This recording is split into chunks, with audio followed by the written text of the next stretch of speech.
This is The Stuff Dreams Are Made Of. I'm writer-collector Ryan Condal. And I'm writer-collector Dave Mandel. Hi, Ryan. How you doing? Hi, Dave. I'm still tired from talking about Stormtroopers last week. I will be very honest. Is that show over yet? I think it's still running. I was just walking down the street in London this week, just grabbing strangers and just saying, what do you think? Do you bubble lenses are better? Or do you think the sheet is better? Do you like the sharp features of the background helmet? Don't call it a stun helmet. It's a background helmet. Is the hero the thing for you? What do you think? I think it was a really good episode. Yeah, I got in my car to listen to it, and I was like, I'm just going to listen and drive, and I drove just straight into the ocean. Did you make it to Hawaii? Yeah, halfway. So today, as our promise to you, the listener, we are going to do a 1 hour show, an honest to God 1 hour show. That is our promise. That is our guarantee, because we are exhausted. In any other Earth, we would have split that show up into like 3, 4, possibly. That could have been just a season. And and we will definitely have Gino back, because we want to talk about like Darth Vader and some other pieces too. Yeah, definitely Darth Vader helmets. But my God, that was wonderfully endless. Wonderfully endless. So I have a question for the listeners. Though, you're eating into our time, but go ahead, Ryan. Sorry, no. I want to know. I mean, because do you like the 9 hour show, or do you want to hear a 1 hour bite sized thing where maybe it'll be 2 or 3 episodes on Stormtrooper, or do you like the crazy long one episode? So here the experiment. Last one was 11 hours. This one, 1 hour. You can kind of tell us what you like, more or less. But we got to go. We got to go. So what's new in props? Come on, we got to race. We got to race to fill in. All right. Time. Well, yeah. What's new in props? I got one thing that's. Oh, go ahead. Okay. Well, I was going to say, if you look behind me, you'll notice it's a little different in here. Do you see the background is different? So Office 2.0 is under. Now I see. Under construction. Couch. Yes. Look at the new chair, everybody. We have gotten rid of our rental furniture, and we have purchased our very own furniture. So this is in progress, and I'm getting another display case, which will go on that wall right there. And we're expanding. You live there. You're real now. I do. And I was thinking, as I was doing this, that I suddenly have more space for props, which is always a good thing, and also never a bad thing. So new space for props. That's what's new for me. Bring more over from America, or just simply to buy more. The hunt goes on, Dave. Either or. Yeah. A couple of things kind of came into my transom this week. Number one is the Bonhams auction just went live with the incredible find. I mean, really one of the great finds, in prop history, the original Dorothy dress from The Wizard of Oz. I will say, and again, I'm sure this will make our friends at Bonhams very happy. It's a nothing auction. I mean, it is the dress from Wizard of Oz. It is Dorothy's dress from Wizard of Oz, and then just like a Cheers crew jacket from season 4 and some torn up old scripts. It's a very strange auction. I mean, you would think the Dorothy dress, and I just to jump in really quickly, I should say this Dorothy dress, I guess, had been given to a friend of Judy Garland's, and then she donated it to Catholic University in Washington, D.C. to the drama department, where it somehow got lost for years and was found by a professor, I guess, in his office during COVID, like buried in the office. And then he left it and basically gave it back to the drama department. So God bless a lot of honest people finding these incredible things and not just walking out the door with them. And so I will say, though, my sister-in-law went to Catholic University, and oh my God! So what could have been? What could have been? She's out of the family. Was she in the drama department? You were there. No, she was not drama department. It doesn't matter. She was there. The dress was there. She didn't find it. She's done. Did she know that story? Is that a well-known story on campus? I actually don't know, because I have not spoken to her. I was going to send her that whole article and just be like, "This is so crazy. Do you even realize what this is and what this means?" I mean, I love it because it's just such a great story. There's so many twists and layers to how it got there. The friend, what it is. Mercedes McCambridge, I believe, was the actress that gave it there, and So that part of the story is incredible. Then the fact that they lost it is insane. Then the fact that they found it is insane. It's also And now they're actually auctioning it to actually help fund the drama department, which obviously is an incredibly wonderful thing. And so every part of the story is insane, as is the bottoms auction, which has just, it is surrounded by nothing. It's not even a classic This Hollywood episode, by the auction. way, is brought to you by Brought to you by PropStore.com. our good friends at Bonhams. Yeah, okay, that's good too. Yeah, I was saying brought to you by our good friends at Bonhams. But it's a very strange auction. Like, you would think this is the centerpiece to build like an incredible, what can you say? Like an incredible, I don't know, classic Hollywood auction. And it is, I don't know, like, I don't, like, what's his name's pants from the Sand Pebble. It's like Yeah. Steve McQueen's pants from the Sand Pebble. It Yeah. is. There's a lot of Frasier props, Dave. It does not live up to. Yeah, exactly. It's a weird auction, but the piece is incredible, and the markings on it and everything. I mean, it's just insane. Yeah. I really love it. Yeah. I mean, I think there's some high dollar stuff coming up this summer for probably both of us. But I question to you: you look at that thing, do you think about it? I don't. I mean, it truly falls into to me, it belongs in a museum. Like, to me, if someone isn't figuring out a way to get that to the Academy Museum or the Smithsonian or one of those, I mean, those are the two places that, truly comes to mind. I just, that's where it is. I mean, so I guess I can't even imagine, throwing a bid on it. I mean, I don't know quite what else to say. Do you know what I mean? It's like, yeah, I just, it's that incredible. What I'm really hoping is that Kim Kardashian gets a chance to wear it for 5 minutes. Did you see that story, by the way? Speaking of what's new in props, that would be great. I mean, we could just do the tour, the tour through it, and just worn all the great screen worn costumes. I mean, if she was up for it, would you let her wear your Stormtrooper costume?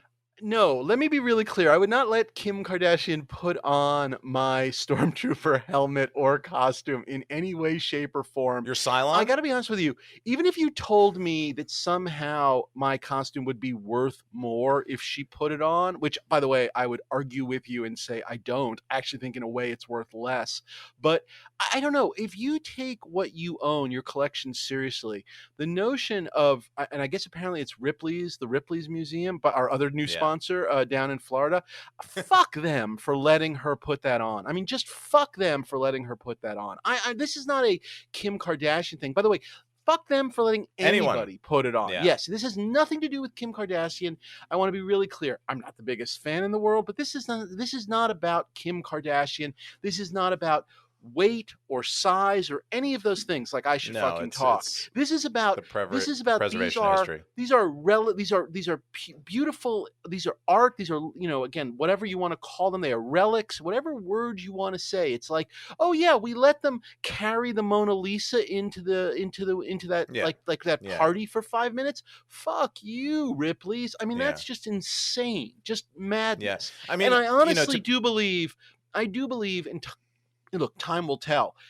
How do we know there wasn't damage? How do we know it's not in a worse scenario, in some level of worse shape? But so to me, it is empirically worth less having had it. I mean, like that, it's not in better shape. Yes, right? Exactly. Exactly. I mean, we know it hasn't been improved. I would argue, I think long-term damage is somehow worse, whether or not anything did or didn't happen to it. Right.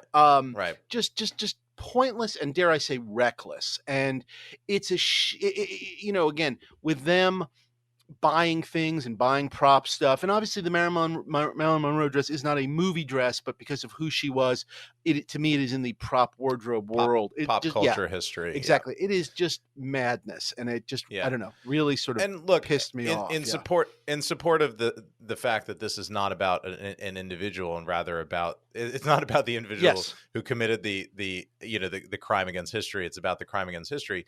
There's a very well known auction house that was sort of famed for dressing people up in the costumes and Yeah, putting them on the cover and for putting their them in catalogs and whatnot. And for it was their just nuts, catalogs, and yeah. it drove us all Yeah. crazy. And these aren't like it wasn't a celebrity. It was like somebody that worked in the office, and it drove everybody nuts because And it it was wasn't just like, also what are it you was doing? but sometimes it was new stuff. I mean, sometimes it was older stuff, but it wasn't necessarily Right. the Marilyn Monroe dress, but still just yeah. Yeah. It is It just shouldn't be done. baffling that as an institution they would allow that to happen. It is the equivalent of these crazy museums that have allowed like the insane restorers to like restore stuff and they ruin the art. I mean, as far as Yeah. I'm concerned, this is a Yeah. version of that.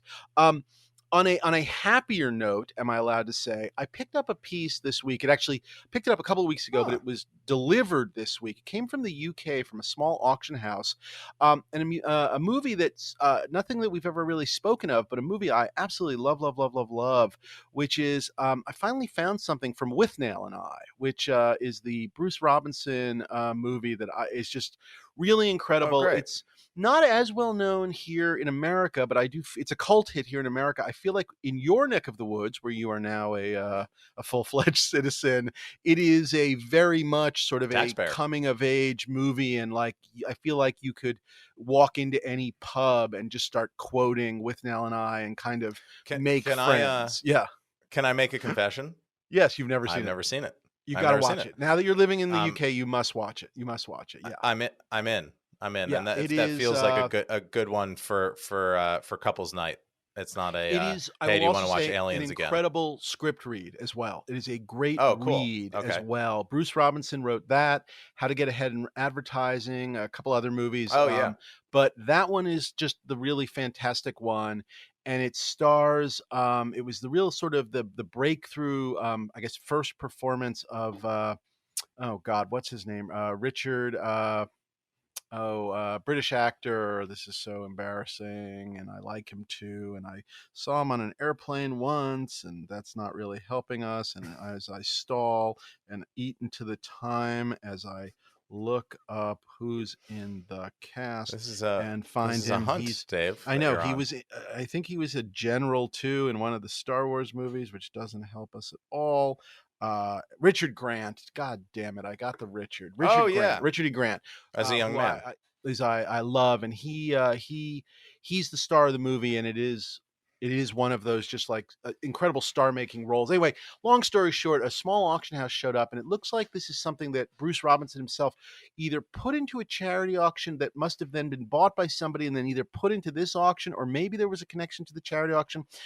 But it was an autographed script to the Withnail script, and then a bottle from Uncle Monty's wine cellar. And again, if you know who Uncle Monty is, and so the prop itself is not necessarily, it certainly does not pass the mom test. There's nothing about it where you go, oh my God, Withnail and I. But just to have a little piece from the movie was just put a real smile on my face. I'm very pleased to have that in great. my collection. It is good not for you. it's not the dream piece, but it is a piece. So I'm very happy about that. It ticks a box. It's always good. It ticks a box, and it is one of those movies where I don't even know what you would have. I mean, there's sort of like some costuming that's very unique that I think you could maybe remember and go, oh, I have Withnail's jacket, and that would be something like kind of incredible. But again, I just like the idea of having something, and again, a script I love, and so to have the autographed script, it's a good what's new in props, at least as far as I was concerned, and as far as I know, always good. It has not been, none of it has been worn by anybody, so that's good too. No Kardashian has touched it, so yeah, that's good. Yeah. So for our very incredible 1 hour show this week, and this is ironic because it's you'd think we could talk for hours and hours and hours with this next guest, ladies and gentlemen, Mr. George Lucas for the next 23 minutes. There he is. Yeah.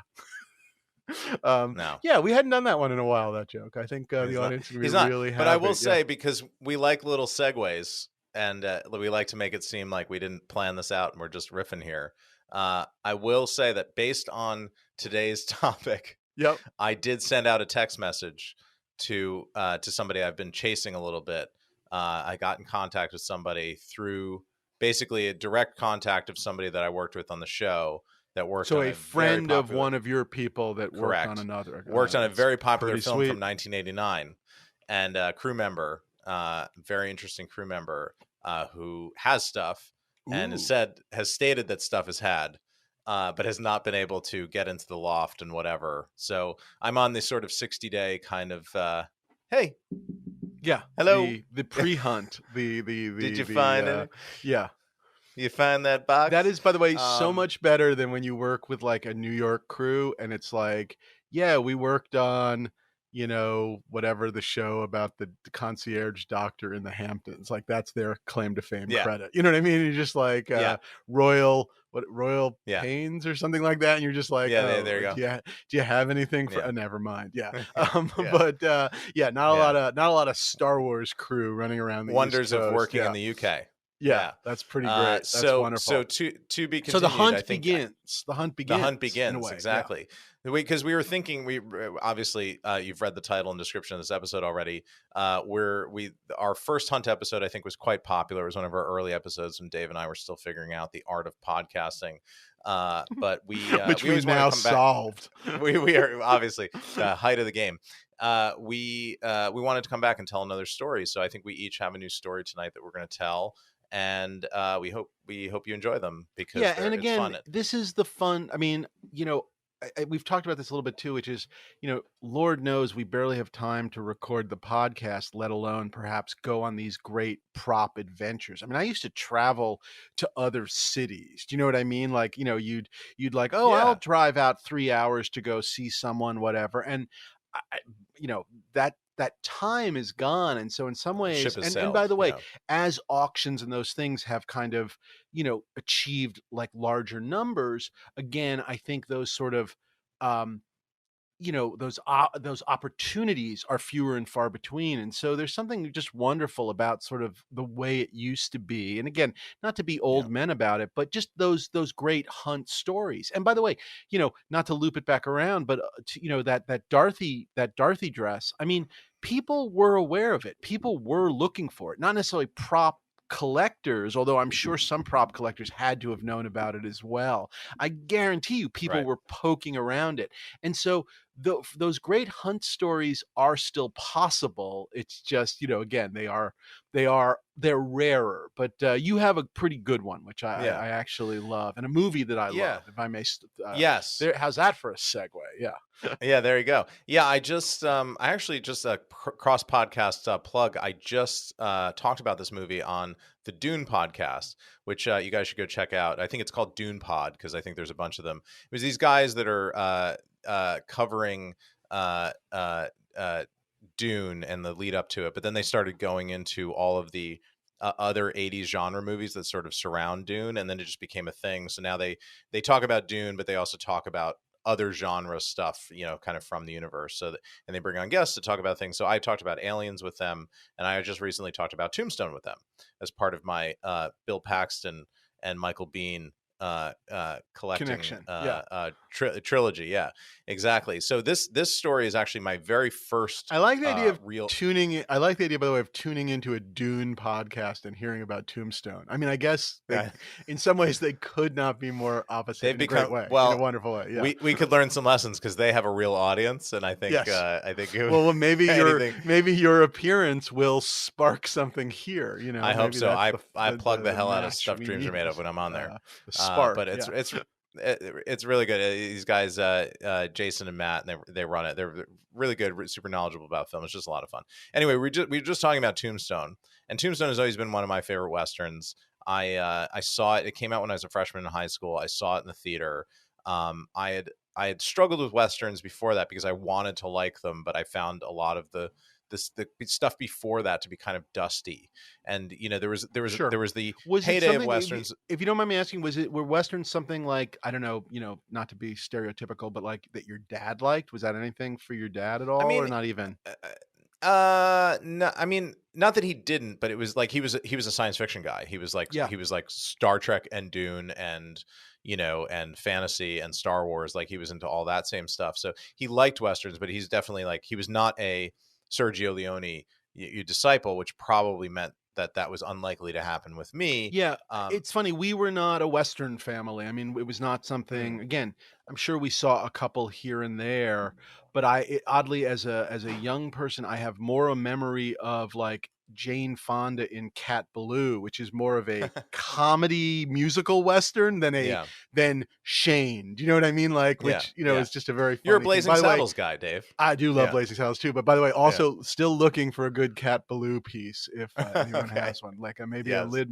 Lee Marvin, the metal nose from The Bad Guy. But anyway, go on. Yeah, I always wondered if that was the impetus for the Fury Road guy with the fake nose. I always want, the it other has to gangster, be the in Bullet the Town guy. head. It has to be in the head. I Yeah. feel like those are because it was for its time very iconic, and I believe he won the. He certainly was nominated. I think he won the Academy Award for playing those two roles as Oh, well. really? Kid Shaheen, and then the bad guy whose name escapes me.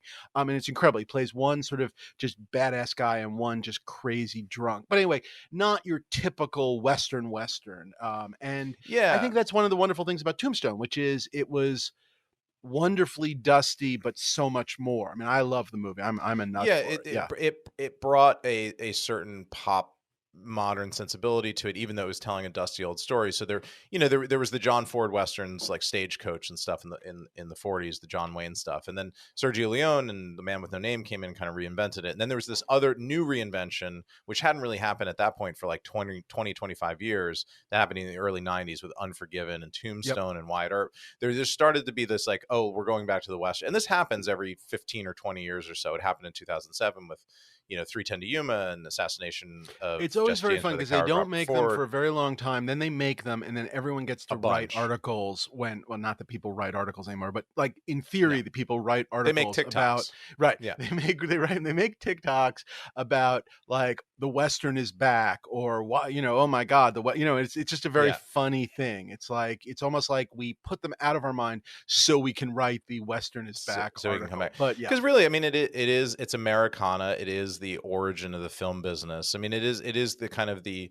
I don't know what the example is in novel writing, but it's the text of film. Really, I mean, film started with westerns, and there's this, it's the most American. The Western is the most American thing ever. Film is the American art form. And there's an inextricable link there. Anyway, so I got to see Tombstone in the theater as a kid, and I just immediately bonded to it and loved it. Michael Biehn is in it. Kurt Russell is in it. It was Bill, Paxton, Sam Elliott, Val Booth. Kilmer. I mean, Come on, Val Kilmer. Yeah, That's where I Kilmer. Yeah. I mean, it's like a who's who of all the people that you're watching in film. So I always loved it. And it was early on when I started collecting. I didn't have a ton of resources, so I wanted to be really selective about the things that I went after. And I was like, I wanted like one thing that was representative of each film that I kind of loved. Even like I wanted like genre representation. So like, because I had come to love Western so much, I wanted a cool Western pistol, from one of the Westerns I loved, just to represent. Western. That was your That, Western. that Unforgiven, from my era. And so I just started, hunting, and this is back when, pre kids, pre marriage, I had time to do these things.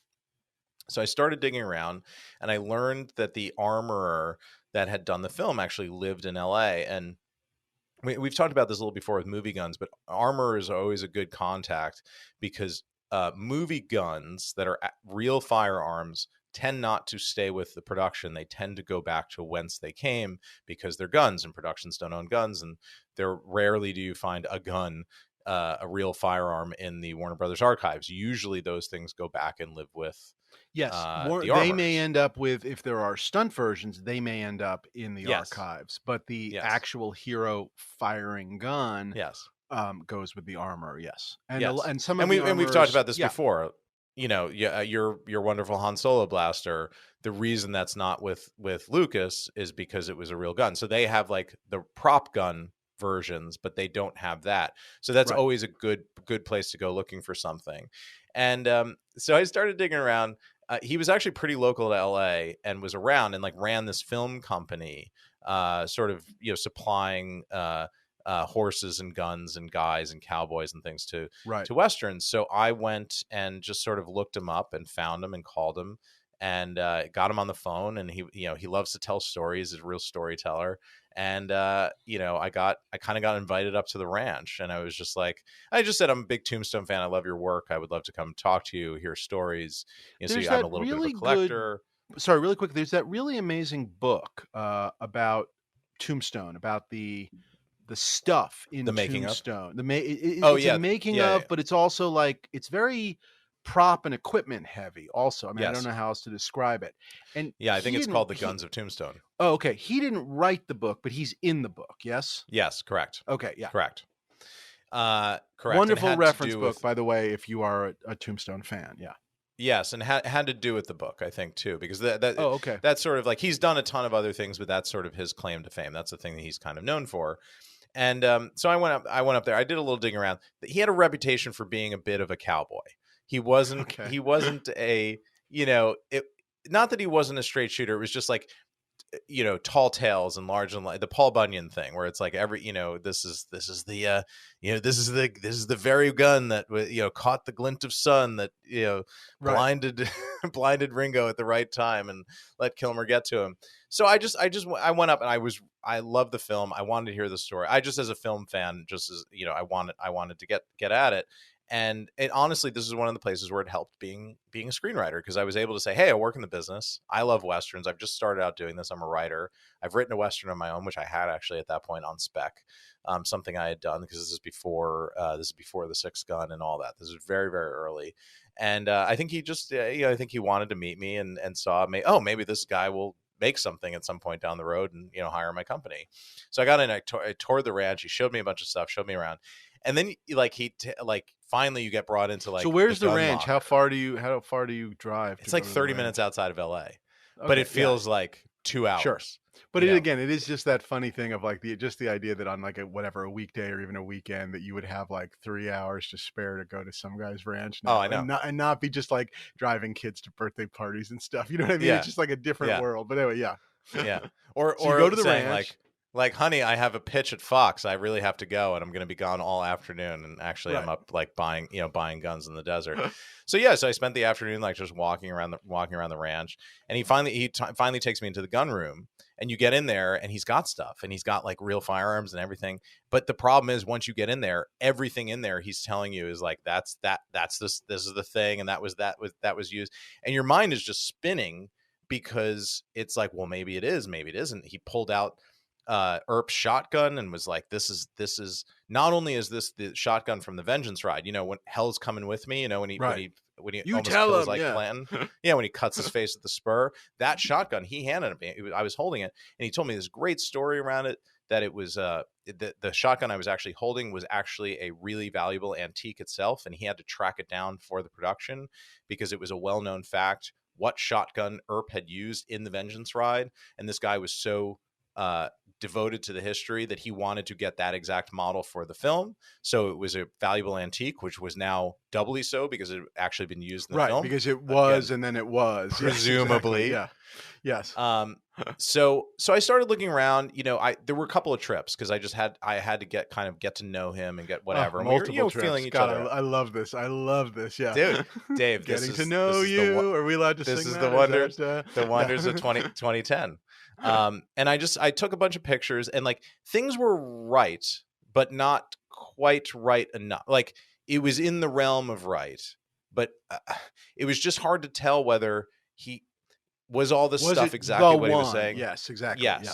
And because most of that film, even though those guns are very memorable, they are real gun models or replicas of gun models. Because there are, when I say replica, there are modern, and this will come into the story, there are modern gun makers who make Western pistols as they used to be made. So you can get like a Colt 45, Western pistol that was made today, but it's made To as look like, as though, yes, exactly. Yeah. and it's a real gun and it's a firing gun and all that. It's just not an antique. So I don't know. And it's like, he loves to tell these stories and all that. So finally on one of these trips, I was like, do you have the Buntline special? And that's Earp's gun, the gun in the film where he opens the box and takes it out, Right. and it has the engraved badge on the handle that says, to Wyatt Earp from the grateful citizens of Dodge City, hearkening back to his history as being the great lawman of Dodge City. Harkening back to the Kevin Costner movie. Correct. and it was speaking to Earp's history. It's just so cool that it existed. No, And, obviously it's incredible. Yeah. he said, yeah. And he like went and opened the trunk, and then there was a trunk in the trunk and a trunk in the trunk and the trunk. And then he took it out, and it was like, shit, that's it. It's amazing. And in the And same box or in a different box, like of his own box, or the actual screen used box? No. That No. that does. I never found that. Gotcha. I'll tell that story. Yeah. But no, he didn't have that. It was just like, it was his own protection for it. And it was in an oil rag, and he like just handed it to me, and he's like, "There's the one. That's it. That's the one I kept. There were 3 made for the film. This is the one I kept. One went to one went to Kurt. One went to the director. So he said, and this is this is the one." And this is the only one that ever fired a live round through it, because we used blanks on the film. But just to commemorate the film getting going, I think he had loaded it with 1 live round and given it to Kurt Russell and let him sort of ceremonially fire one down range, and that was it. So it was just this great story around it. And then I'm looking at it, and it's the thing where all the circuit breakers go in your brain, and it just has that feeling of like, this is totally right. It's completely correct. So I take a bunch of pictures of it, and I go back, and what do we say on the Stuff Dreams Are Made Of? Do your research. I had to make sure that it was the thing that was being said to be. So I managed to go and find that. First of all, interesting, just on a historical standpoint. The Buntline Special was a mythical gun that was tied to Wyatt Earp. Essentially, Ned Buntline was this dime novelist who was writing all the pulp novels about Western fiction in the day, and all the lawmen that he was kind of following around, not writing stories about them specifically, but using their stories to make into his own fictions. He gave them all, allegedly, according to history, he gave them all a custom commissioned Ned Buntline as special. a little bit of a thank you for all the stories, kind of a thing. Yes, a long-barreled Colt, and none have ever shown up. People that were interviewed that like lived at the time, because this back in the 30s they were looking for this thing when some of those people were still alive, or people that knew those people were still alive, like knew Wyatt Earp, and they just said no, we never saw anything like that. We don't know what it is. But Kevin Jarre, the writer of Tombstone, knew enough about the story that he wanted to include. He wanted that to be true, so he made it a part of the story. So it just makes it even cooler when you start reading Wyatt Earp biographies, because this gun always comes up. But the real historians say, we don't think it existed. We think it was just a story. But this is in this world, this is the thing that it is real now. Yes, exactly. So, and which is the Saul Rubinek character in Unforgiven is basically based on Ned that. Buntline. Yes, yeah. Correct. So I'm at this point, I think it's real, but I need to make sure before I'm going to go back, because he put a number out there, and it was a big number, and I knew he was sort of fishing, but I felt like if I came back with a real, we could get into something. So and in the back of my mind, I was thinking of like a similar character in John Milius. There's this famous tale that sort of follows Milius around, that like everybody that knew Milius in the 70s was handed a .44 Magnum pistol and told, this is the one from Dirty Harry. The one. Yeah, and exactly. And there's a whole bunch of people not sold, but just gifted a .44 Magnum in the Milius era. Right. And that is the one. This is the one. Yes. And I think Milius might have just been buying .44 Magnums and telling people. So it's been very hard to. So in the back of my mind, things like that. By the way, I would take one of those. I don't care. If it's completely used. I don't care if it was used. But if it was a Milius gifted, whether or not, I don't care. But just the idea that John Milius goes, here's a .44 I had in my glove compartment or whatever. Correct. Or here's this. Oh wait, I have something in my desk for you. Here's a .44. Yeah. Yes. I'd be okay with that. Yeah. So I was like, well, I'm going to go out and do some real research on this thing. I knew I had a couple of weeks before I had to come back to him with something. I didn't want to lose him or go away. I didn't want him to suddenly, say, oh, actually, you should put this into auction or whatever. So I tracked down the engraver who had designed. I found the name of the engraver who had done the shield for the handle of the pistol. And I thought that was a good place to start. And I actually tracked him down. How do you find that engraver? Is that information in the book, or you just found that in an article or something? Or how do you find the engraver? I think it was in an article from the time, and there was a lot of detail done about that specific piece, and I'll come back by around. The way, this is the definition of do your research, but yeah, keep going, please. I'll just pretty wait. Incredible. Yeah.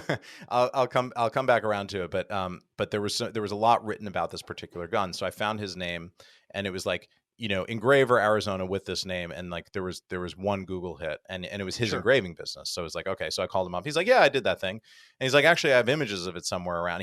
And the thing that kills me is he said he had the original art that he had done for it, and it was apparently huge because he had to make it huge to get it scaled down to do the thing, and he could never find it. He couldn't. Oh, that's too He's like, bad. I have it, and then I sent him looking for it because it would have just been a great companion piece to have. Yes, it would have been a along really with- cool thing to hang in along front of with the it or piece. whatever. Yeah. Yes, exactly. Yeah. So he told me a couple interesting things. He said, yes, I definitely made it for the film. He sent me an image of the art, and it absolutely bang on matched the thing that I was looking at, which was great. I asked him, have you made more since the filming?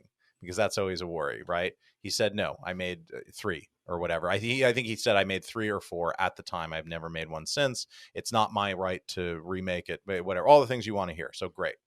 I tracked down a bunch of Western enthusiast magazines from the period that were very hard to find. Thank you, eBay. That covered Tombstone. Really hard to and one of imagine a Western enthusiast magazine being hard to find. But okay, go on. high circulation, more circulation in this podcast, but anyway. So there was this very detailed article written about the making of this gun and what this gun was, and sort of wonderfully, there were very detailed pictures from like 1993 of this specific gun. So at the very least, I knew I was holding a photo of something that was indicating that there were 3 of them or 4 of them or however, or just this one of this for one whatever indicating reason. it was in the possession of the armorer in 1993 Gotcha. when the film came out. With the serial number was photographed just like sort of gloriously. Oh, wow. It was really good. I mean, everything is like kind of dinging. Here I am, the cherries are coming up. Here I am making fun of Western enthusiast magazines, and obviously they end up being the real knight in shining armor. So good, yeah. such a lifesaver. I'm sorry, Western Enthusiast Weekly. So I had gotten information, and this was either from him or from the magazine, about who made the guns. Because do you remember, by the way, what the magazines are called? Do they have like names like The Lone Range? Is that like an? Is that no, like a magazine? No, they weren't like kitschy. Like we'll post a couple pictures of them. They were not kitschy like that. It was like the Caravan and things like that. But it was more the wagon much more train. Serious. Okay, very serious. Okay, yeah, exactly. Today's episode brought to you by the Long Range magazine. For all your Western enthusiast needs. Okay, so that's incredible though. Serial number. I mean, that's insane. Yeah. So I was feeling really good at that point, and either from that article or from him, I had gotten information about how the gun was made, and the guns were these the things I talked about earlier, which they were modern made replicas of existing Western pistols. So they were actually ordered for the film. And which, by the way, also makes sense from a safety standpoint that you would not want to be using an old gun. Yes, correct. Even for blanks. And they were ordered for the film, and they were bespoke custom orders. So it was a off the shelf. Uberti was the company. I think it's an Italian maker. 45 Colt long slide, which is the not long slide. Sorry, that's the gun from Terminator. Long Colt, I think they call it. It's with the extra long ammunition. It's got the regular 45 has a if Colt 45, the modern automatic has a shorter round. This has the extra long shell in the round, more gunpowder, all that for the long barrel, longer chamber in the cylinder. And when they came into the production, they were disassembled and the barrels were taken off, and other barrels were custom ordered from Colt to be the correct 10 inches long. Because they changed that out basically. Correct. Very nice. So it's not an off-the-shelf Uberti gun. Uberti made like a 7.5 and a 12, I think. But the bunt line, because Jar was such a crazy researcher, and also the armor from the film knew his work. The bunt line special was always supposed to be a 10-inch Colt pistol, 10-inch barrel, custom made. So they had to custom order these barrels from Colt. And beautifully on the barrel, they got it engraved into the barrel, is 45 bunt line special. Wow. So they had Colt do it, and you would detail you'd never see in the film, but it's truly wonderful about these guns. I will just also throw in there is the specificity of, and again, as you put it, from both this guy as the armorer, but then also Kevin Jar as the screenwriter and the research that went into this. And I knew some people that I think used to know him, and this was a big dream project for him. Obviously, It was he his. was he It was was supposed to be the his. director, and that Yeah, did not his work Moby itself Dick. out. Yeah, But this was a big dream project for him, and the research that went into it, and obviously it shows. But the specificity of these guns is really wonderful, which obviously makes this entire story even possible, as opposed to if they had just simply ordered a gun from the Italian company and just used it and not engraved it and not, and right. all of these things that they did make obviously the matching and the yes, it is what it is possible. But please, this is great. I love this. Yeah. So, and even better, I got somebody on the phone at Uberti that was willing to like look up old records, and Oh, God were you bless able to them. find that number too? So like they I also, yeah. there were 3 ordered for the film, Oh, God and they bless. were Yeah. sequential serial numbers, And this and is one of them. the Yeah. one that I was looking at matched, and That's just pretty like that great. was it. Yeah. It all dialed in. So at that point, I was like, I gotta have this thing. I've done this is it. Like I have the smoking gun. Like this actually holds up in court. Right. This isn't just. I think I have a good hunch. I feel like this is right. It's like I've a bulletproof case. Excuse the pun.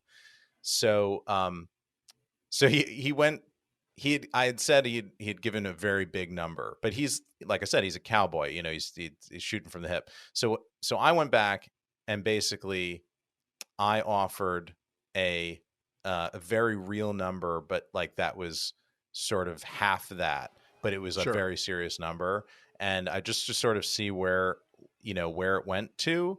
Right. And his eyes got really big because he couldn't like. I think he was just fishing because he didn't think Right. anybody So the was fact that going to any be number came back was just like. I great. just Yeah. walked in. He couldn't believe it, and he countered. I countered back and whatever. But we got there basically, and it was to be an all cash deal, of course. Sure. And I remember it got done, and then I needed him to come down because it's a gun, so you have to do a FFL Oh, you had to transfer. do the We've talked transfer. about this a little Yes. bit. Yeah, so I So got him to come after the to. illegal cash transaction, you did a legal gun transfer. That's perfect. Yeah. Yes, correct. Like everyone else in He LA, you bought a gun for cash just out of a guy's house. Yeah, that's cool. But I did it above No, you board, did a and legal. No, it's you did the registered. legal transfer. Yeah. It's So he registered came to me. down and met you at the gun place, basically. He did, yeah. And I sat in the parking lot, and I was like, he's never coming. This is it. And he pulled up, and it was there, and it was the right one. And I checked the serial number, and I had photos of the old one that I surreptitiously kept on my phone just to make sure that there was no Yep. No switcheroo going on. switcheroo. But no, it Yeah. was totally above board. He was great. He was actually in the end. He had held on to it for so long because at this point it had been, I don't know, 20 years since the film had come out, or nearly 20 years. I think he held on for so long. I think he was really charmed that this like young Western fan had like That somebody tracked him down and cared. just Yeah, loved that somebody it so actually much. appreciated the work that went Yeah, into it.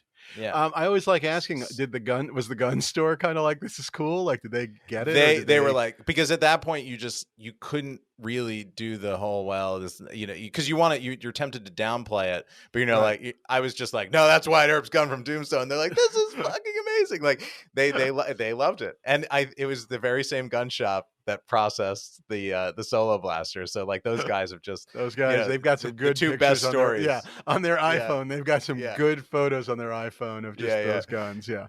Yeah, so waited 10 agonizing days, and then got to go back and take it home. It was just glorious. And then sort of as an addendum, years later, I mean probably 3 or 4 years later, good friend of ours, good friend of the podcast, very old school, old timey collector, Mr. Rob Klein, was able to track down high res slides, promotional photo slides from the original production. And this was a series of famous promo photos that had existed and were the sort of marketing stills that follow the thing Yeah. around, Yeah. but at a certain resolution. And he Oh, found right, because that was part of Disney. That's right. Right. correct, That was that a correct, Touchstone Hollywood or Pictures, whatever? Not Hollywood Buena Pictures. Vista, Yeah. Sorry. Buena Vista, but yeah, Hollywood Yeah. Pictures. And so he found like the original raw file of it and screen matched, not to the film, but to a still photo. The wood grain pattern on my pistols is a match Oh, to a wow. still from the film. So it just kind of brought it all around. and just absolutely wonderful. I just love the piece still. It charmed me. I miss it because it's not a thing that I can have here in England. So it's locked away Sure. in a safe somewhere. But just, just great and just really fun. And it was thrilling in the end because I had heard at this point, coming into collecting, I'd heard so many stories from you guys as I was just sort of the wide-eyed kid sort of staring in the glass at the candy store, hearing all these other great stories about finds and hunts and things like that. To go on one of my own and to have it go so well and so successfully in the end was just a real thrill. I felt like at that point it was a sort of merit badge for me that now I was a real collector because I had accomplished this. You this you found mission. something in the wild, so to speak. Correct. Yeah. Yes. Correct. It wasn't just, you're not just buying an auction or buying from one of us or whatever it is. You actually went out and sort of discovered something and brought it on home. No, there's a very nice feeling to that. Yeah. Yeah, it's fun. Were it's you fun that way. ultimately tempted? Sorry, so this is just more. I mean, it's just obviously again research. Were you tempted by anything else, or you very much were, this is the one and you want one and this is it? I was, and I think in a different time I probably would have done more. That shotgun was really tempting, and I really felt like basically he had a reputation as a cowboy. The guy never told me anything but the straight up truth. That's ultimately what it comes down to. I think he just liked to tell stories and things like that. But no, when it came down to it and it was business, like he knew his shit, and he told the real story. And that shotgun, I am for sure that was the one from the film, and there was only one because he told me there was only one and he bought it. And I just kind of regret not going back.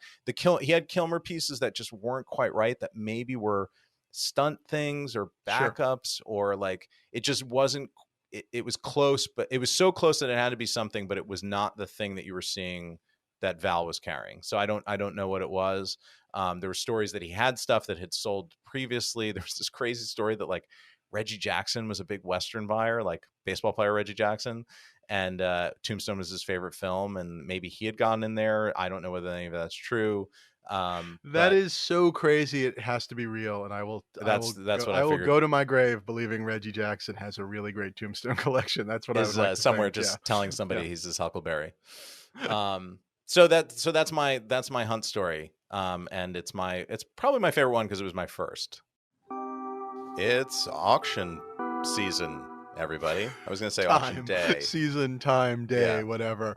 But the granddaddy of them all, our good friends at Prop Store are coming at us hard with their huge LA auction that's coming, 4-day auction starting Tuesday, June 21st, Wednesday, June 22nd, Thursday, June 23rd, and Friday, June 24th, starting at 8 a.m. Pacific Standard Time each day. Just an insane, wonderful, wonderful auction with 1,800 rare and iconic lots that will be delivered during their entertainment memorabilia live auction. It's insane. What else can we say about this? What does it say that we should say about this as we pretend to talk as if you and I are talking off the top of our heads? What could we say? Well, Ryan? the 1,800 is a big number because I think their previous biggest auction was just over 1,000. So this is quite a large growth over their previous auctions. They say there's 600 different titles represented, which I love. I love that. That's a good ratio. Right. Yeah, 600. Wide array. 3 from every movie you've ever heard of. 600 movies. That is a good jump. And they said here, this was kind of wild. This is their big spring summer LA auction. And what I love about Prop Store is I will be bidding, but all I will be thinking about is the fall auction in the UK at the same time. I'll be like bidding, going, but I wonder what's coming in the fall. What's in there? And that is what makes them the best drug dealers in the world. They are just fantastic. Right. God bless them. It's a sickness. And they prey on us. It's truly wonderful. It looks like there's going to be a preview over at the Peterson Automotive Museum starting on Saturday, June 11th. So you can actually go and see and smell some stuff. And if you guys are in LA or in Southern California, we'll be there. If you've never been to the Peterson, that's definitely a worthwhile visit. Just anyway, because they have a bunch of movie car. I mean, first of all, it's an incredible automotive museums, but they Yeah, have they've like got the, movie I think cars. they've It's got a the big great visit. James Bond exhibit going on right now, which is, I think Oh, will cool. still be there, which is incredible. James Bond cars, totally worth seeing. But they're going to be set up there. You'll be able to go check out items, which is just wonderful. And they will also be set up at Star Wars Celebration, uh, Yep. which is May 26th through 29th. And you'll be able to see some of the Star Wars themed items at that showing, which will be kind of cool. A couple other really fun things is in-person bidding will be back this year. You'll be able to bid not only online and over the phone, but the auction will take place in Prop Store's offices in Valencia, California. So you'll be able to go and actually bid and kind of feed on the action. Among the things which we're going to get to, all the things that are in this auction, not all of them, but we'll get to a bunch of the highlights. But there's an array of pieces from the collection of film historian and well-known author J.W. Rinsler. We've talked about Rinsler and his books before. Yeah. Wonderful, wonderful guy. Very sad that he's gone, but some wonderful pieces from his collection. There's also going to be over 200 comic book and original comic pieces of art, comic book art.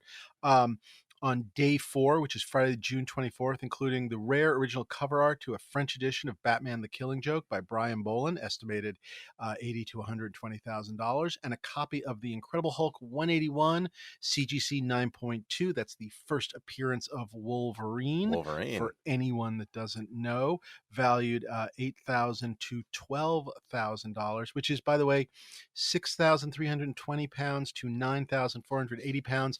But those pound numbers are falling quickly. A really good time to be buying some pounds. pounds. Yes, for prop Yes. purposes. I think that's a very very smart. That's where I would be moving all my money. Should we do an Ryan. That's episode what on currency exchanges, Dave? currency exchange and tax dodges. That'll be a really big one. Oh, yeah. Yeah. And honestly, for whatever this is worth, and I think fans of the show know I'm very into the comic art, and you've dabbled around it. I personally, I love the way you can kind of augment a key prop from, like, let's say, a Batman movie with a great piece of Batman comic art. It's sort of an extension, especially Yeah. when you're talking about these movies nowadays where they're so based on the comics to begin with. So I love I don't know. I love that connection. That's just one of my, I don't know, just favorite things. So it's just kind of great. Yeah. Yeah, and this year is big too because bidding is back in person. I don't think Prop Store has held a live event since before COVID, which is great. It's great fun just to be on the floor and see the action going on. You know, be able to put your paddle up like you're in an old James Bond movie or Steve McQueen movie, and you can bid on. You can also bid on the phone or online on their new auction platform. I'm pretty sure we said that already, but just it's fine. Yeah. I don't think they're going to be mad that we said it twice, but I'm pretty sure we said that already. But what else can we tell them? Every item Registration is open now. Oh my God, that's a great point. And I was also going to say that every item comes with the prop store. What do you call it? Certification. What do you call it? Why can't I think of the words? The COA. COA, Certificate of Authenticity. There you go. Which is actually worth something, unlike, I think, almost every other COA on planet Earth. So I think that's important. You can sign up now. You just said www.propstore.com/live auction. And here's a couple of other things, because these are a couple of the highlights of things that are out there. It's pretty insane. We've got the Quentin Tarantino Jules Winfield, that's Sam Jackson's character, the bad motherfucker wallet from Pulp Fiction, $30,000 to $50,000 estimate. The Bride's bloody sword from Kill Bill Volume 1, estimated $20,000 to $30,000. Would that be the Hansa sword, or is that it's got to be that, right? Doesn't that have what it has to be? Or is it the That would be my guess. Yeah, that's pretty incredible. Yeah. A full light up full-size DeLorean time machine replica used for the Universal Studios promotional events for Back to the Future trilogy, estimated $150,000 to $200,000. A stunt Thor hammer from one of the old official Marvel Studios auctions Thor. Back in 2011 from the first Thor movie, $100,000 to $150,000. We've got the new Thor movie coming out this summer. Muhammad Ali, Will Smith. This is exciting. Hold on. Will Smith boxing shorts from Ali 2001. The estimate on that It says $1,500 to $2,500. I'm going to revise that $1 to $2, or $1.50 to $2.50. But who knows? Maybe I'm wrong, or maybe now a bidder will, an auction consigner will be suing. What else? There's a Hero animatronic Gizmo puppet display from Gremlins 2, the new batch, which is Which is estimated incredible. 80 to 120,000. Those are really great. I mean, those I remember when those came forward from I think Rick Baker, but I remember seeing all those, and they're so intricate and wonderfully done. It's just, if you've ever wanted a Mogwai, that is the one to get. It's Gizmo himself from Gremlins 2. I see two things very quickly that are jumping out at me for you, Ryan. One, obviously, you kind of already, I guess, have, but a Indiana Jones Grail diary from Indiana Jones: The Last Crusade, $60,000 to $80,000. A fan of yours. That's exciting. I know you're a big fan of that. I know. Another one that I kind of dig, but maybe not, is the Nike-made bat boots from the original Batman. I didn't know Nike made those, which is kind of cool. Yeah, kind of really cool. Bart texting me, that's what that was, asking me if I'm in the studio session, and the answer is yes, I am. We're recording it right now, Bart. But whatever. He's always and on. I want to be really clear about what's not in this auction. Okay, what is not in this auction, and you should not bid on. No one should bid on it. No one should ask to see it. It's not in this auction. Is the screen-matched ILM Red Leader X-Wing Starfire model miniature from Star Wars: A New Hope that is not estimated at $500,000 to $1 million, or $395,000 to £790,000. That is not in this auction.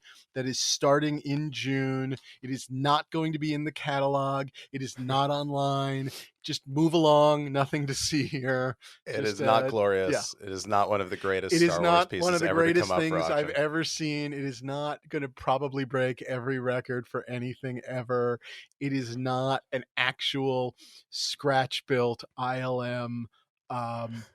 Yes, pyro model, but still screen used that managed to survive.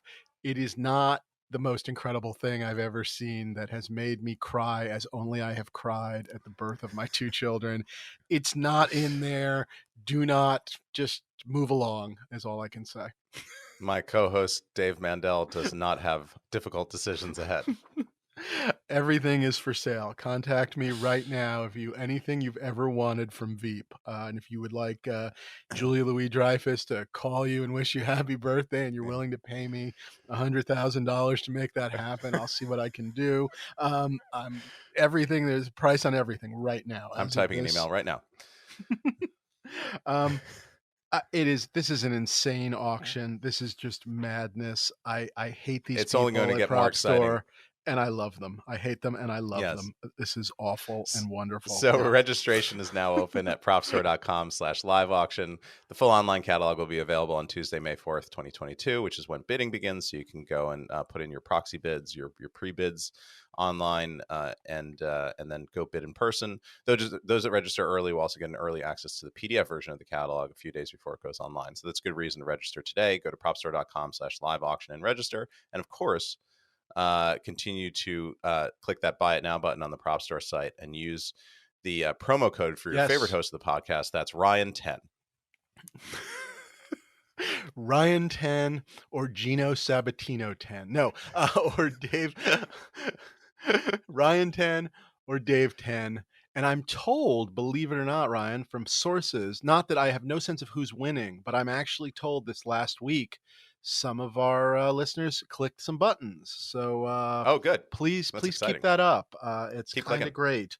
Yeah, and we'll hopefully be coming at you guys with a preview of the catalog as soon as possible. I'm actually going to try and get over there later this week and take some pictures, and we hope to, as always, preview the catalog in a special episode of the Prop Store catalog brought to you by Bonhams. So that'll be fun and exciting as well.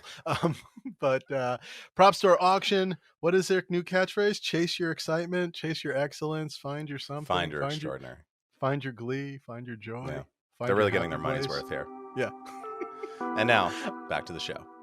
What do you got, Dave? What's your hunt? That's pretty, that is great. I mean, yeah, that is well done. Well done.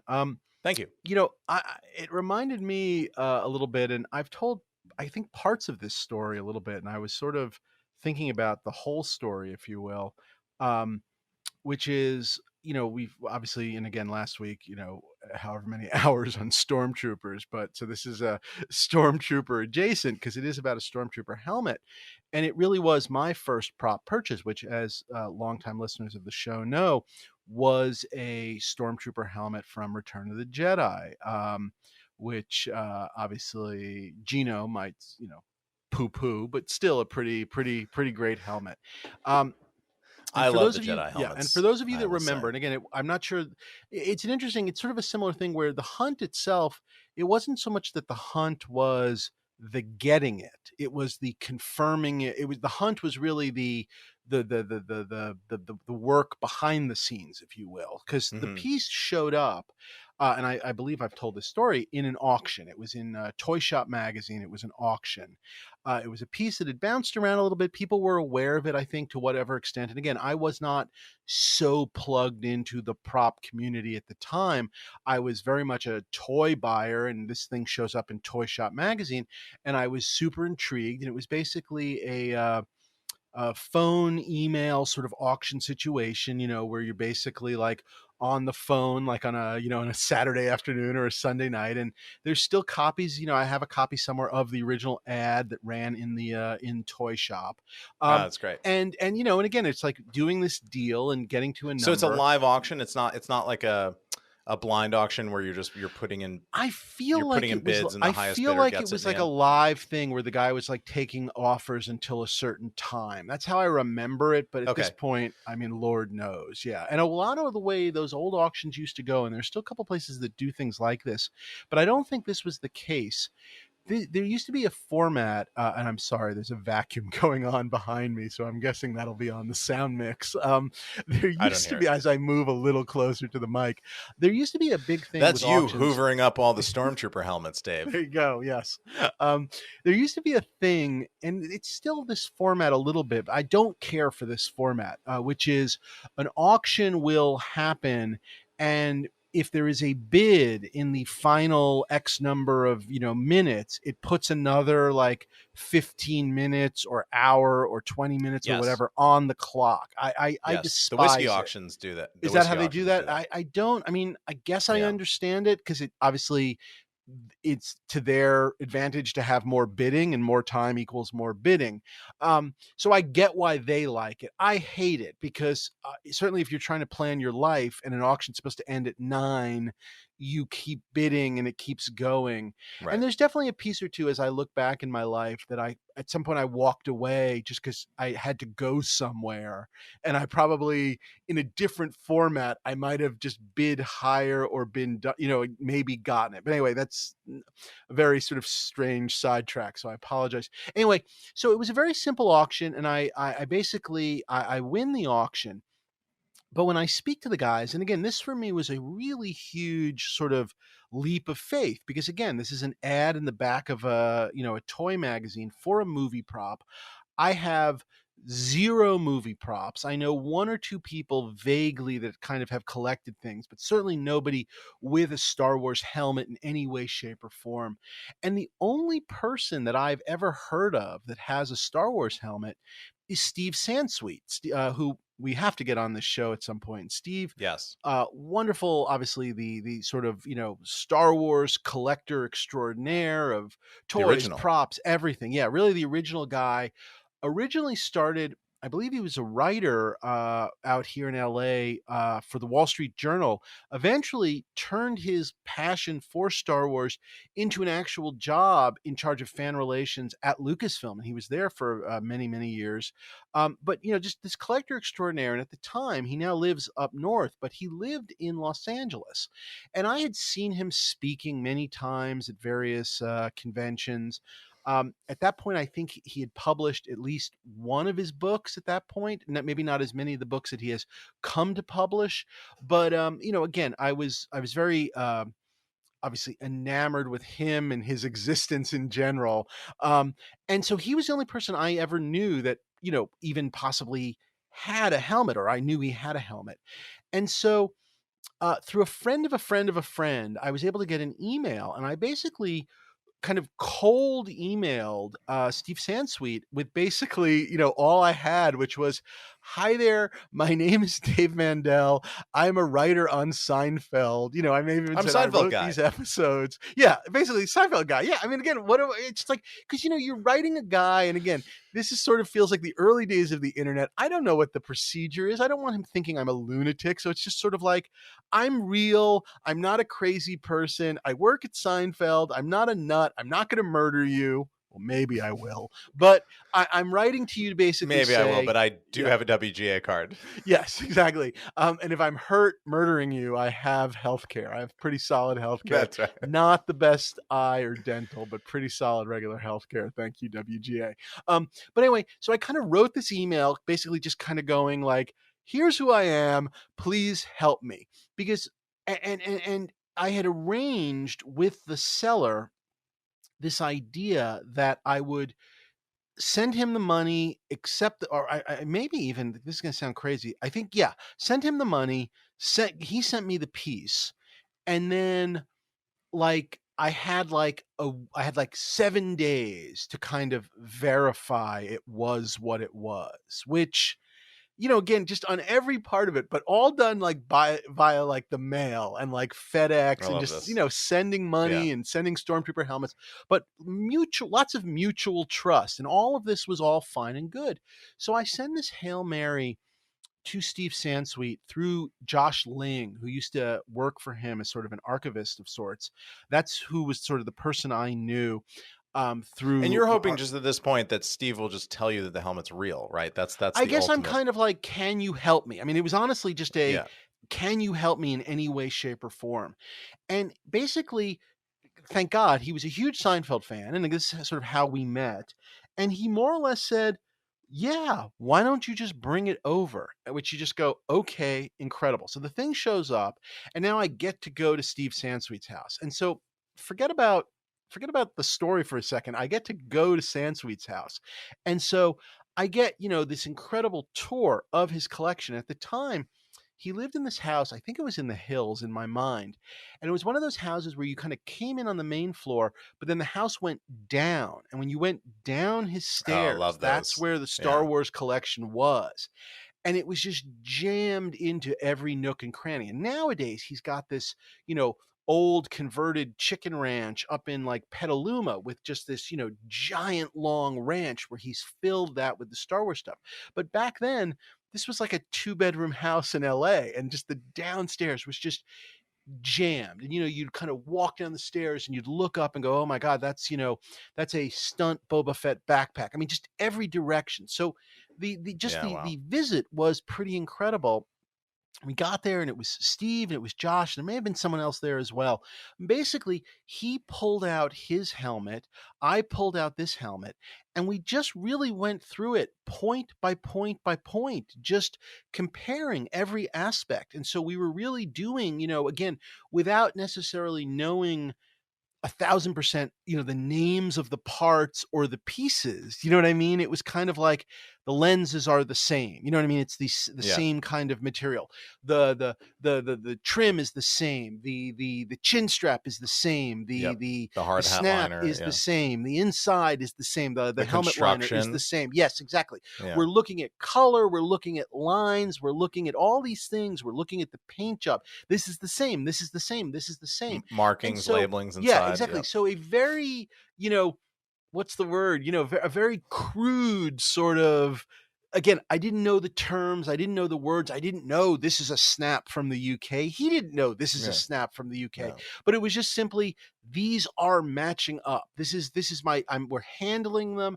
And again, the weight, the feel, the touch, everything about it. And obviously there were differences. Mine had, some writing inside. His had different writing inside. But again, the way and the how they were laid, just all of these things. And mine also had that really crazy, if you can remember, the taped in like Blue Harvest with the hotel in like Yuma, Arizona information, which was, Oh, its own that's really right. I do remember. crazy, Which is weird the only one thing. that ever had that, Yes, which, exactly. yeah, And was an his interesting obviously detail. did not.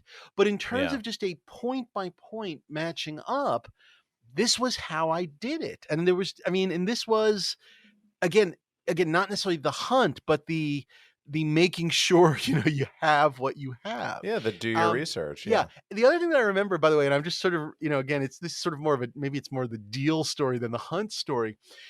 Nowadays, if, again, you were talking about cash, if someone goes like, okay, you're going to buy something and, it's a couple of, whatever it is. And again, nowadays, the numbers we're talking about are often much larger. But at the time, even though I'd been buying comic art, the notion of buying, whatever it was, a Stormtrooper helmet and a couple of $1,000, which again at the time seemed like a lot, but just the notion of like getting a bank check, like these were like things I'd never really done. Do you know what I mean? And actually, No. yeah, go ahead. Sorry. Well, do you remember eBay, like back in the day when eBay first started? You like there was no PayPal. It didn't exist. So You if you mailed want something them like on eBay, money orders and checks. Yeah. And it was like postal money order only. So Yep. you actually had to go to a post office because it was like, it's like real currency. It's like a legal tender or whatever, a postal money order, unlike a bank check. And because it's essentially it's vetted by the post office. So you used to have to like go to the post office, get that thing, put it in a priority mail envelope, send it off, and then just hope that whatever you bought would somehow make its way back to you. Hope that nobody else like accidentally intercepted it, because anybody could cash it. There was no ID required. It's cash. It's just basically cash. 2, that the guy you're sending it to, again on eBay, is who he says he is, and it actually has the piece and is actually going to, I mean, it was just like, it was so fraught. And it was funny in the early days of eBay, there used to be these, like, there were some interesting third-party services where the seller would send they were like they would kind escrow. of hold everything. They were basically eBay escrow services, and they kind of went away very quickly because eBay sort of put other systems into place. But I actually used one of those once just because it was a little dicey, again, of like not dicey and like anything was wrong or anybody was criminal. It was just like, it was like over $5,000 and this was a lot of money and I don't know you and you don't know me. And it was one of those sort of situations. But again, even in this sort of situation, getting like a bank check, I remember having to get my, like, I was living with my roommate, Stu Burns, a Simpsons writer at the time. And he had to go to his bank because I was still banking out of New York City because I was still an ex-New Yorker at that point. Oh, like, so good. I couldn't even just walk into a bank and get like a check. He had to do it for me, which was a separate, very funny story, which was, he laid out the money, got the check, and then I very, very purposely just kept not paying him back the money, which was, even though we were like living together and seeing each other every day, and it was just a very funny running gag that he did not enjoy. But anyway, I did. But so that whole thing was a whole to do. But anyway, we matched it up. And it was incredible. I got the tour of Sansweet's place, got to see everything, but really did match it up piece by piece by piece, and then was able to write the guy and basically go, it checks out, deal done. I mean, just a very, that's great. Yeah, just a very sort of, again, like the way it used to be a little bit, which is, again, just like, I don't know, you long for those days. But again, I was probably at Sansweet's house for a couple of hours, like on a Saturday and that's just great itself. I mean, every Star Wars fan knew Steve Sansweet from the Insider magazine and from all the stories and the books and whatever. He was, he was as famous as anybody that worked at the company in a non-fan capacity at that time. Like if you were a collector interested, and by the way, he was the guy. Getting to know Steve, who over the years I've been able to visit him, and again, not pretending we are, we don't speak on a daily basis, but getting to know him a bit and visit. But and you've done panels with him and things like that now, right? I don't know if I've done any panels, but he's part of the reason I got invited up to Lucasfilm for their like comedy thing that I think I told you about, where a bunch of us comedy writers went up to talk to them about marketing episode 2. But that was my first time. So could he get me into the Lucasfilm archives? Probably not at this point. Because you would call him and tell him not to. Well, I would tell him, please don't. But I don't know. Yeah. I heard he hates Game of Thrones. Just hates it. Hates That's what fair. You're up to. Yeah. By the way, love the new trailer. Anything I'm doing. Can I say that? Love the new trailer. Am I allowed to say that now? Love the new trailer. Yeah. It's really good. Yeah. Thank you. I feel like, by the way, can I make a pitch to you? Is this the time? I think this is the time. Pitch it.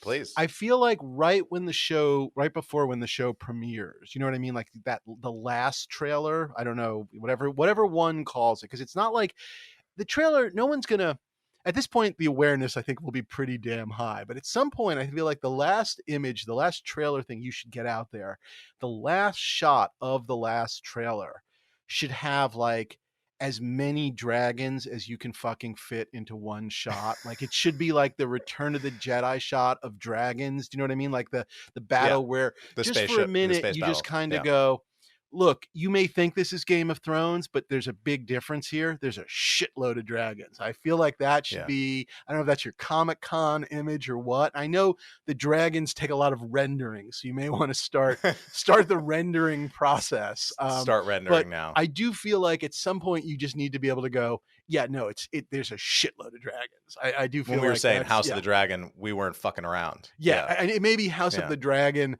I don't know. Is dragon the plural of dragon? Is dragon, or is it, I don't know, because there's no S.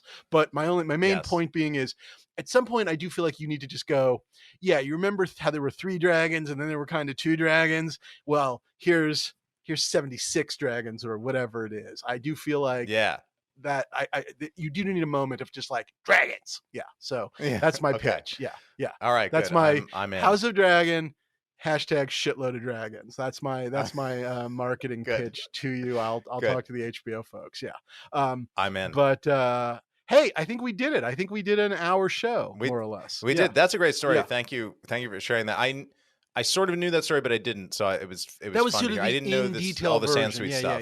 Yeah. And again, just the how it all worked. Again, not so much the finding it, because again, that different part of the hunt, but so much of the hunt in those days were the sort of hurdles that you had to run over in terms of the research, because there weren't like 4K screen grabs on websites and things like that, and people that had at that point fully dissected every minutia. I mean, we're talking, I got that helmet in, that must have been 96 or 97. So again, just I always forget that. I always think that you started the 2000s, but I forget that it was, So just kind of crazy.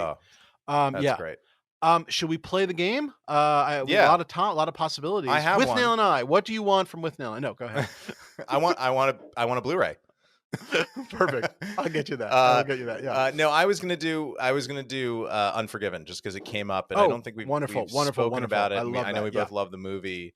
And just great. Another great love that Western story of the early movie 90s. of Clint Eastwood basically putting that script more or less in his drawer with the 44 Magnum that Milius gave him, and just basically going, I need to be older. Like, I love this script, but not yet. Yeah. You know, both in terms of making it, but also being in it. And just what just I incredible. love about I love that, and I love his patience, and I love the fact that script is the thing that got Peoples the job on Blade Runner 10 years before that. Like, that's how long that thing was around. Yes. Because he wrote that in like the mid 70s, and it took that, it's patience and whatever and dedication. Incredible writer. And just so what's so great about it is so much about what is a legend. Like, it is about what makes someone or something legendary, and it plays within the Western genre with those. Anyway, just incredible, and a true deconstruction of a thing. And Gene Hackman just showing yet again, glorious. Not that anyone needs me to say Gene Hackman is good, but just perfection, just perfection. Yeah, absolutely. All right, so where are you going? I feel like you're going for a gun, right? Are you a gun guy? You're a gun guy. You're going to go gun? I am, and I feel like there's really 2 answers for this movie. So I'll take my answer, which is the gun. It's cool. It's like a star. It's an interesting kind of antique-y pistol, and I don't think they did anything to it, but it is an antique, and it's not just the standard sort of cult single action that you see in every movie. Like, they made a choice. They went a different way with it. And I just feel like that classic image of the teaser poster, the thing that I have, and we'll post it on the feed, but the Sienkiewicz painting that I have, which is that was used for the poster. Yeah. With his hands clutched behind his back, and you see the gun. To me, that was the first image that I always associated with that movie. And it's the gun that he picked. And it's the thing that he picks up that he doesn't, beyond the whiskey bottle, the thing that he doesn't want to pick up again. That he swore to, he swore he never would again. His wife. But yeah, let's just keep it going. We'll just do the great Western guns of the 1990s. What about you? Again, I do actually have I have one of the Duck of Death pages from that film, because those were around. So I have one of those, the Duke of Death from the dime novel that but you have a page, or you have the book? Beauchamp. Do you have the book? I have like the dust covers. I think it's like an unused cover from the book that he's That writing, would carrying be around. super high on my list to get one of The book. those, or an actual a Yeah. book, or even, by the way, even the cover would be a cool thing. I mean, I just think, because that's to me again, this is where it gets tough. Yes, the guns are incredible, but I'm not sure I'm longing for the gun. You know what I mean? Like if you said to me, here's an opportunity to get his gun from that movie, it's such a weird thing to say. I'm certainly probably not going to say no, but I'm not seeking it out in the same way. Yeah. Whereas to me, what I remember, the more specific things, because I'm just not the gun guy, I remember the Duke of Death, or Duck of Death, obviously, as the case may be, and also the some of those wanted, those like wanted posters, kind of a thing. If you Oh could, yeah. those were Yeah. very Yeah. specific to the movie, which I think was just sort of, I don't know, kind of really, really cool. I don't know. That's where my memory goes of it. Again, gorgeous costumes too, but not, again, I feel like that's where I would go for the The hat. printed thing. Yeah. The hat is pretty specific, but again, oh, those are just tough. I don't know. It's sort of like, I guess I keep leaning towards the concrete, like the Duke of Death book. I would go like, I know what that movie is. Yeah. You know what I mean? Yeah. Yes, that Yeah. is Unforgiven in a way that There's I don't know. actually Yeah. a great still. Maybe I can find it. We'll stick it on the feed if I can. There's a great still from the 4K. I don't think you could see it until it was in the 4K. I think it's Hackman reading the book, and he's got it open in the shot, and you see a little script page cut out. Oh, it kind of and like there. slipped Oh, that's, into I love that. I love that. Yeah. a cue for his lines, which is just, it's great. It made the final film, and it's a great little movie mistake, which I love. But all righty. Well, I think we did it. Imagine that. We absolutely did it. God bless us all. we nailed it. Yeah, I think we did. That's a nice tight one. So let us know which you think. Where can they email us, Ryan? Dreams are made of podcast at gmail.com. What do you can prefer, the find- short ones or the long ones, or the multi-parts, or whatever you want? Tell us what you do. Tell us what you like. Tell us about your hunt. We would love to feature a great audience hunt on our show. A fan hunt so story. please, Yeah. fan hunt story. Tell us about your hunt. Tell us if you have something great from any of the movies we've been talking about. Or you can also follow us on @PropsPodcast on all of the social media sites. And we have a YouTube channel now where you can watch a podcast the way podcasts were meant to be watched on the Stuff Dreams Are Made Of YouTube channel. Please subscribe to everything. Subscribe to everything. That helps us with everyone and everything. So please subscribe. And thank you, guys. This was a fun one. We'll talk soon. I have to literally go. Speaking of why there are no more hunts, I have to go pick up my daughter at a birthday party. So there you go. A tea party, a birthday tea party. Yes. And that's why there are no more hunts. That's important. Yeah. Go do that, and we'll see you next time.